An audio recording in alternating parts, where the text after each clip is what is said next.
শিরোনাম। আজ মতুয়াদের পাশে দাঁড়ালেন মুর্শিদাবাদের মাসিহা অধীর চৌধুরী। ইসি অফিস ঘেরাও কর্মসূচিতে পা মিলিয়ে প্রতিবাদ তুঙ্গে।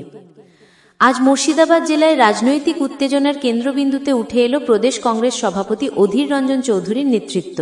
মতুয়া সমাজের দাবি দাওয়াকে শক্তভাবে সামনে রেখে নির্বাচন কমিশন অফিস ঘেরাও কর্মসূচিতে সরাসরি অংশ নিলেন মুর্শিদাবাদের মাসিহা বলে পরিচিত অধীর চৌধুরী। সকাল থেকেই জেলার বিভিন্ন প্রান্ত থেকে কংগ্রেসের কর্মী সমর্থকেরা পতাকা ব্যানার নিয়ে শহরে জমায়েত হন। মতুয়া সম্প্রদায়ের মানুষদের দাবি, কেন্দ্রীয় সরকারের নীতি ও প্রশাসনিক উদাসীনতার কারণে তাদের ন্যায় বিচার ও নাগরিক জীবনে নানান সমস্যার সৃষ্টি হয়েছে। সেই ক্ষোভেরই বহিঃপ্রকাশ আজকের কর্মসূচি। অধীর চৌধুরী জনতার সামনে বক্তব্য রাখতে গিয়ে বললেন, মতুয়া সমাজ দীর্ঘদিন ধরে অবহেলিত, তাদের কণ্ঠ রোধ করা যাবে না।